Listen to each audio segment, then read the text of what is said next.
Мен сіздермен бірге мындай попкорн балеткасымен тоқылуымен бөліскім келіп отыр. Мындай өте әдемі әрі тез тоқылатын балетка.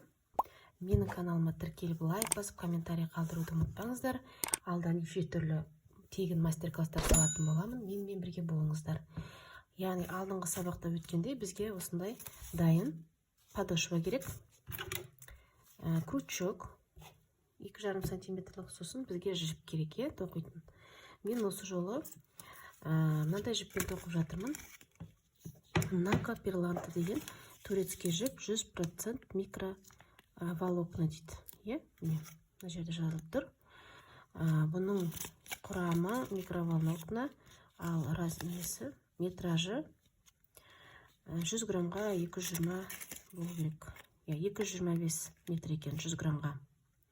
Мен өткен сабақтарда, өткен сабақ естеріңізде болса, егер бірге қарап жүрсеңіздер, Ализа Дива жібімен тоқыған. Бұл да турецкий жіп.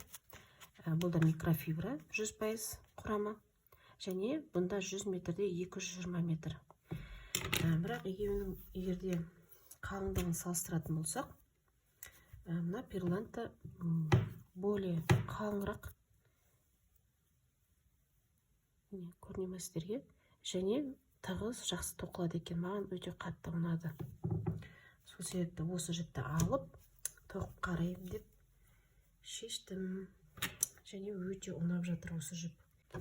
Мына менің подошвам 37-38 размерге арналған дайын подошва. Астына су өтпейтін, мынандай екі кожадан жасалған подошва, табан. Яғни енді біз жұмысымызды бастаймыз. Мұны табанды ішкі бетімен емес, сыртқы бетімен, яғни табан бетімен өзімізге қаратып аламыз. Сосын ең центральный нүктесінен бастаймыз. Яғни мынау табанның басы болса, мынау аяғы, аяқ жағынан бастаймыз, яғни арт жағынан. Жіпті іліп аламыз. Бірінші суырып аламыз былай. Сосын түйін етіп мына жерді байлап қоямыз. Дұрыстап мықтап байлаймыз. Енді былай болады қазір. Мына тұрған тесікке 4 столбик және қасындағы мына 2 столбикке, тесікке 4 столбиктен тоқимыз. Қалған мына жанындағы столбиктердің барлығына 3 столбик тоқимыз тесіктерге. Сосын бас жағына жеткен кезде мына басындағы тесікке 4 және қасындағы 2 тесікке 4 тоқимыз. Қалғаның барлығы 3 столбиктен болады. Түсінікті ғой, Енді столбик тоқимыз. Столбик тоқу үшін мына жіпті іліп алып крючокпен бірінші болып есептелмейді. Бірінші столбик, екінші болған кезде, мына жерде бір петля пайда болды, осыдан бастап бірінші болады. Екінші, үшінші. Бұған үшеу тоқып қоямыз. Сосын ең соңынан айналып келген кезде тағы да бір столбик тоқимыз қосып. Екеуін бірге жалғау үшін. Келесі мына екеуіне де 4 столбик тоқимын. Біреу, екеу, үшеу, төртеу. Мына тұрған біздің жіптің соңын жасырып бірге мына арасына тоқып жібереміз. Мынағында 4 столбик тоқимын. Біреу,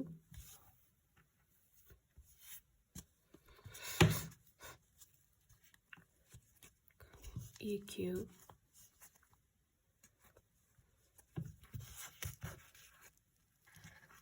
үшеу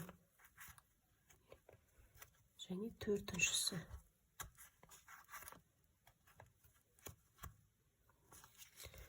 Келесіне 3 столбик тоқимыз. Біреу, екеу, үшеу.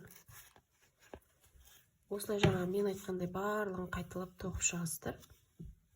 Мына жұмыстың соңында, тоқымның соңында кездесеміз. Мінекей мен соңына келіп жеттім. Енді мына соңғы тұрған біздегі жаңа 3 столбик тоқып кеттік қой. Сол жерге тағы да бір столбикті тоқимын да. Былай етіп, мына бірінші тоқыған столбикпен жалғастырамын. Яғни столбик, соединительный столбикпен қосамын да, келесі қатарға өту үшін бірден воздушный петляны алып аламын. Енді келесі қатарды былай жасаймыз. Мына тұрған екі петляның ортасында жіп болады, тесік болады. Сол тесік арқылы қалай істейміз? Мына біздің крючогымызды тоқыманың арт жағынан кіргіземіз. Былай. Сосын екі тесіктің арасындағы жіп арқылы өткізіп, екінші біздің столбиктің петлясынан өткізіп, барып жіпті алып шығып, столбик безнакиді тоқимыз. Ары қарай тап осылай барлығын тоқып айналдырып шығамыз. Яғни арт жағынан екі тесік көрініп тұр ма сіздерге? Тесік болып тұр арасы. Мына тесік пен мына тесікке кіргіземіз. Қазір әрбір мына тесік болғанда, мына біздің алдымыздағы тоқып кеткен столбиктарымыздың арасындағы петляны петля қылып алып тоқимыз, арасындағы жіпті петля қылып алып тоқимыз. Былай міне.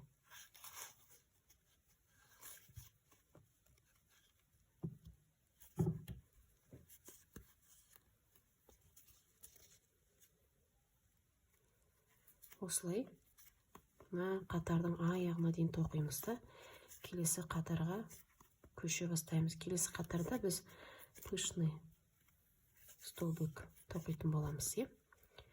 Ал өз бетімізше аяғына дейін тоқып шығайық. Тоқыманың соңында мына жерде кездесеміз.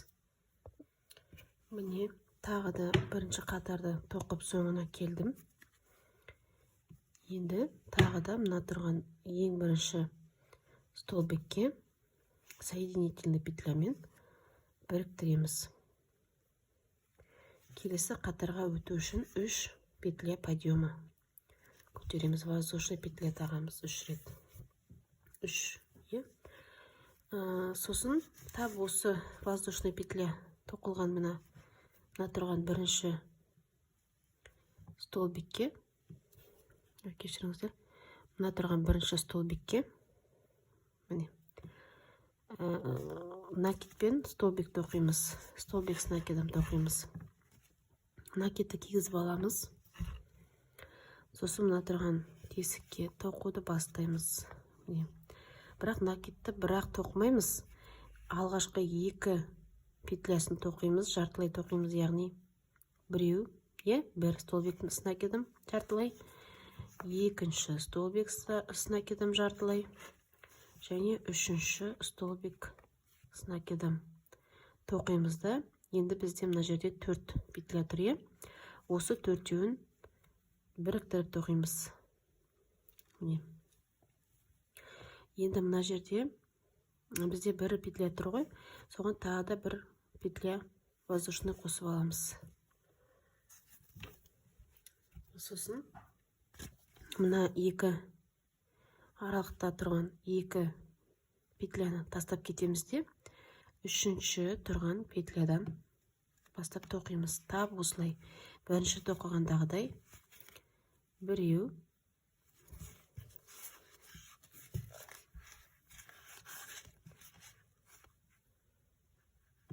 екеу,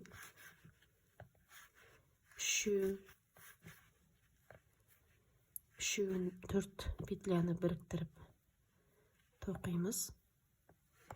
Тағы бір воздушный петля көтереміз де, екі петляны қалдырып кетеміз де, үшінші петляға тап осылай қайталаймыз. Бір петляға 3 воздушный, кешірерсіздер, 3 столбик с накидом тоқимыз жартылай. Сосын біздің крючогымызда 4 петля қалады. Сол 4 петляны бір жіппен барлығын тоқышамыз. Бір оғылып, бір петля қалатындай қылып. Бір петля қосамыз, яғни біздің мына жерде 2 петля болады. 2 столбикті тастап кетеміз де үшінші столбикке 3 жарты столбик с накидом тоқимыз. Бұлай, осылай. Енді осы қатарды толығымен осылай тоқып шығамыз. Ешқандай жерден қосып немесе алмаймыз. Тап осылай тоқимыз да, мұны соңында кездесетін боламыз сіздермен. Қайтадан басына келген кезде кездесеміз. Өз беттеріңізше тоқып шығыңыздар. Міне мен қатарды толықтай тоқып шықтым. Енді мен қатардың аяғын басына қосатын боламын. Бана бастар алдында мына жерден 3 петля подъема көтеріп алған болатынбыз. Енді соның үшінші петлясы мына тұрған воздушный столбиктардың жоғарысында тұрады міне. Осы жермен қосатын боламыз соединительный петлямен. Бұлай. Енді тап осы жерден тағы да 3 петля подъема алып аламыз. Сосын барлықтарыңызда мынандай бірінші қатар пайда болады. Бірінші қатарда көріп отырғандарыңыздай аралары мындай үлкен тесіктер болады. Осы орталарына тоқитын боламыз міне. Мынандай бірінің үстінен бірі шығып тұрады. Негізі мына светпен дұрыс передаваться етпей тұрма деп ойлап отырмын сіздердің камерадан. Негізі бұлай өмірде өте әдемі ерекше болып көрінеді. Енді келесі қатарды бастайық. Келесі қатарда енді бұлай жасаймыз. Жаңа 3 петля подъема көтеріп алдық. Енді мына тұрған тесікке, тапсу петля подъема көтерілген жерге накид кигізіп аламыз. Столбик с накидом. Тағы да 3 тоқитын боламыз. Жарты столбик с накидом. 1, 2, екеуін ғана тоқып қалдырамыз былай. Және үшіншісі тағы 2 столбиктің, столбик с накидомның 2 петлясын тоқып, біреуін қалдырып қоямыз. Біздің енді крючогымызда 4 петля пайда болды. Сол петляның барлығын біріктіріп тоқимыз. Да? Тағы қосымша 1 петля подъема көтереміз. Енді келесі мына жерде тұрған біздің тесігімізге келеміз. Мына тесікке тағы да накид кигіземіз. Столбик с накидом жартылай тоқимыз. 1, 2, 3. Осы 4 петляны біріктіріп тоқимыз. Қосымша 1 петля аламыз. Мына тесіктердің барлығын осылай толтырып тоқып шығатын боламыз. Тап осылай. Мынау екінші қатар біз тоқып жатырған. Осыдан кейін осындай тағы бір қатар тоқимыз. Яғни үшінші қатардан кейін төртінші қатар бастаған кезде сіздермен кездесетін боламыз. Мінекей мен 3 қатарды тоқып шықтым да, төртінші қатарды тағы да өздеріңіз бетінше тоқыңыздар. Төртінші қатарды және де мына 8-ші нүктеге келгенде, яғни мына ортадан бастаймыз. 1, 2, 3, 4, 5, 6, 7, 8-ші мына біздің тесігіміздің қасына келген кезде қазір біз мына тоқымамызды тоқтатамыз. Себебі қысқарту бастаймыз. Мына жақтан да солай. Мына ылғи да бірінші болады. 1, 2, 3, 4, 5, 6, 7, 8. Осы 8-ші тесіктің қасына келген кезде қысқартуды тоқтатамыз. Ал қысқартуды бастаймыз. Қысқарту кезінде қазір бұнда да накидпен жаңағы столбик с накидом болады. Накид кигізіп аламыз. Мына екеуін бірге тоқимыз. Қазір 2 тесікті бірге тоқимыз. Мына 2 тесікті. Енді мына бірінші тесікке 2 столбик с накидом тоқимыз. Маған уже ыңғайсыз болып жатыр. Күйгесін.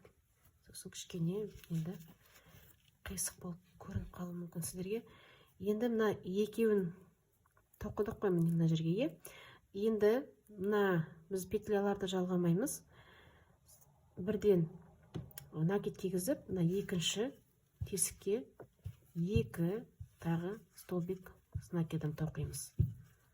Міне. Сонда бізде мына күртшігімізде 5 петля болады. Осы 5-еуін біріктіріп тоқимыз былай. Міне, мынандай болады. Енді бір петля алып аламыз, воздушный. Сосын енді мына екі тесікті қазір бірге тоқимыз. Мына екі тесікті қазір. Бұл қысқарту жүріп жатыр бізде. Біреу, екеу. Мынаған екеу. Сосын мына ортадағы тесікке екі столбик. Біреу, екеу. Міне. Менің крючогымда 5 петля, сол 5-еуін біріктіріп тоқимын. Міне. Тағы петля алып аламын воздушный. Сосын енді келесі екеуінің арасындағы келесі мына жерде тұр, міне бізде. Біреу, екеу. Міне екеу.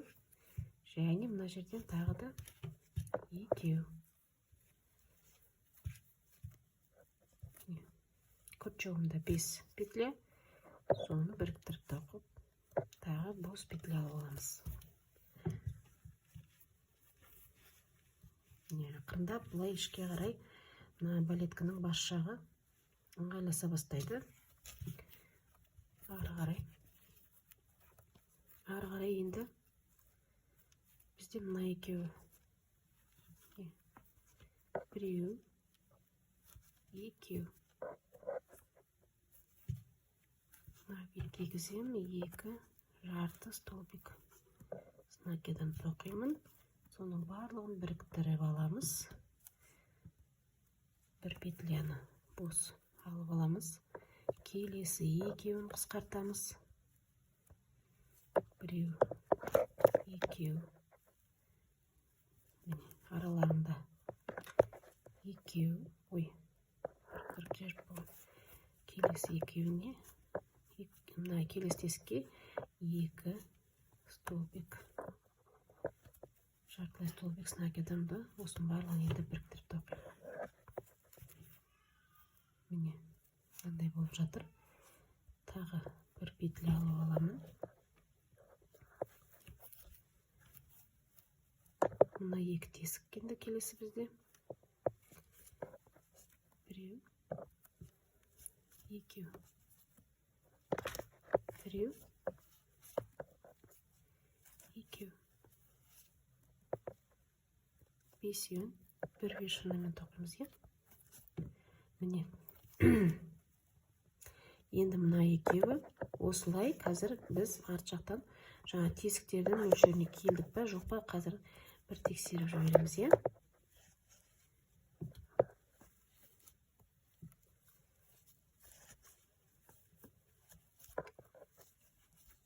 Мінекей. Так. Санап жіберейік. 1, 2, 3, 4, 5, 6, 7, 8 жоғары келмеген екенмін. Яғни, қазір мен мына жерде біреуін қысқартсам, мен уже болды. Келіп тұрм екен, Осыдан кейін қысқартуды тоқтатамыз. Ары қарай. Бұрын қалай тоқып бастадық, басында солай жалғастырамыз қазір. Оны да көрсетем сіздерге. Міне, тағы петля аламыз бұлай. Сосын енді қараймыз. Міне бізде мында тоқылып тұр, мына шатасып кетпеген. Мынада уже біз қысқарту тұр мына жерде. Сол себепті мына жерге тоқимыз енді.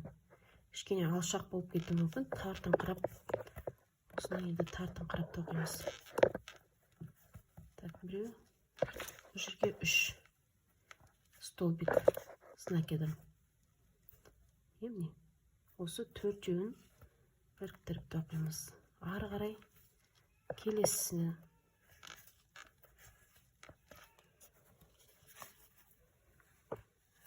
Деп осылай мына қатарды аяқтаймыз да. Енді келесі қатарда бізде ешқандай қысқарту болмайды. Сол қатарда осылаймен мына қатарда осылай домалатып тоқып шығамыз. Содан кейінгі қатарда 6-шы қатарда кездесетін боламыз сіздермен. Так, мінекей мен тағы да 6-шы қатарды бастап тоқып кеттім.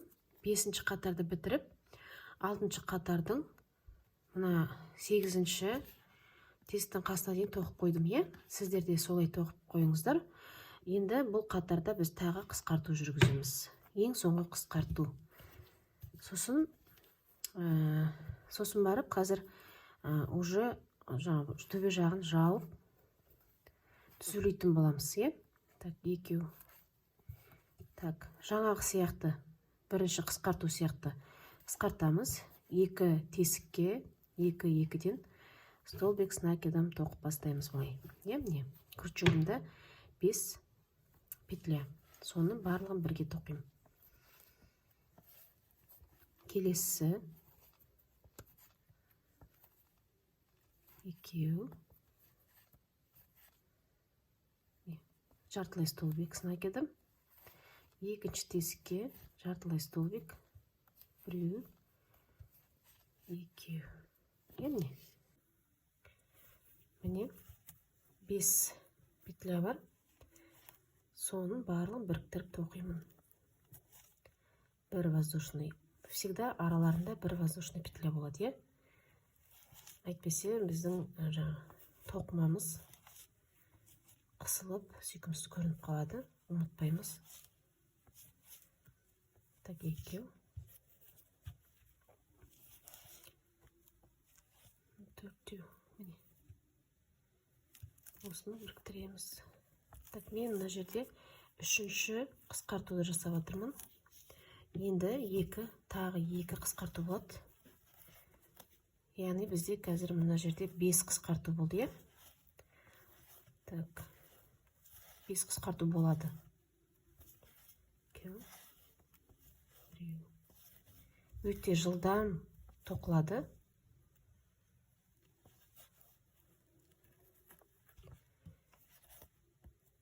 Тоқып көріп жатсаңыздар, егерде менің инстаграм аккаунтымда Bambi Knitting деп аталады, соны белгілеп кетсеңіздер болады инстаграмға. Тағы да көптеген тегін мастер-класстар салатын боламын. Келесі мастер-класста беретті қалай тоқимыз, көктемге береткі тоқуды салатын боламын. Тіркеліп қойыңыздар, ұмытпай қарап жүріңіздер, колокольчик қойып. Міндетті түрде егерде сұрақтарыңыз болып жатса, комментарийға жазып өтіңіздер. Кері байланысқа шығатын боламын. Міне мен 5-ші убавканы бітірдім. Енді ары қарай каждый мына тесікке өзінің тоқып, өзінің жаңа столбик с накидымды жартылай 3, яғни 3 столбик с накидым тоқып, жалғастырып тоқимын.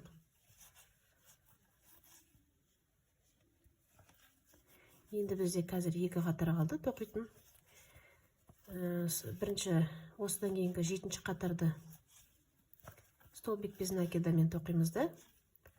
Одан кейінгі қатар соединительный петлялармен, жаңа соединительный столбиктармен шетін әсемдеп шығамыз. Осы қатарды соңына дейін былай етіп өздеріңіз мына жерін тоқып шығыңыздар. Мінекей, мен қатарды бітірдім. Енді келесі қатарымыз біздің жаңа обычный столбик без накида, не әрбір столбиктің петлясына тоқып шығамыз.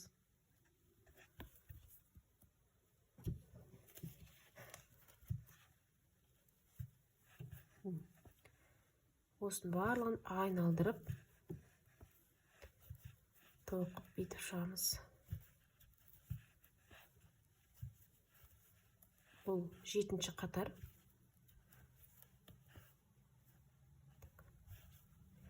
Мұқият қарап тоқимыз. Столбик без накида қарапайым.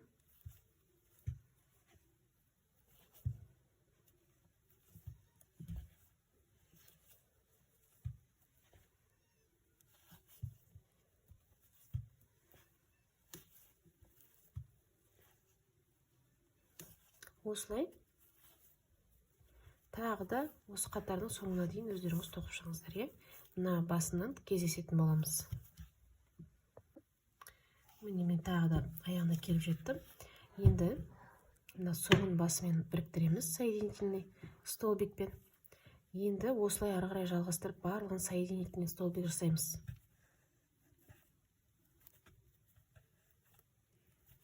Өте қатты тартпаймыз.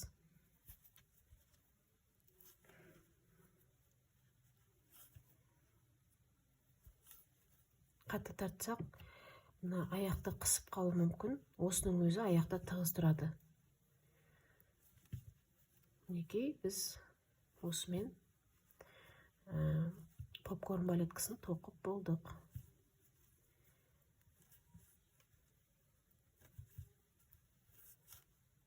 Өте оңай, әрі тез тоқылады. Осы қатарды соединительный столбикпен өздеріміз тоқып шығамыз. Сосын қатардың соңында кездесейік.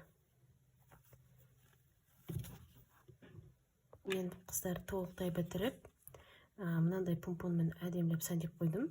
Бұл помпонды мен Wildberries'ден заказ беріп алдырғам, және бұлай етіп брошка ретінде жасатып қойдым. Неге брошка ретінде ылғи деп сұрасаңыздар, бұл себебі мына біздің тоқыған балеткемізді жууға болады. Жууға ыңғайлы болу үшін мына алып тастаймыз. Яғни жуған мезгілде брошканы алып тастаймыз. Немесе керек емес болса, кейбір адамдарға мынандай әдемілік ұнамайтын адамдар болады, тек өзің кигісі келеді деген сияқты. Сол кездерде алып тастауға ыңғайлы болу үшін. Яғни біздің өзіміздің тоқыған әдемілігімізді құртып алмас үшін. Қыздар, егер де менің жұмыстарым сізге ұнап жатса, лайк басып, комментарий қалдырып, міндетті түрде подписация етіп кетіңіздер. Себебі келесі сабақтарда әртүрлі тағы да неше түрлі тоқыма заттарын салатын боламын. Менімен бірге болғандарыңызға рахмет үлкен. Келесі кездескенше сау саламатта болыңыздар.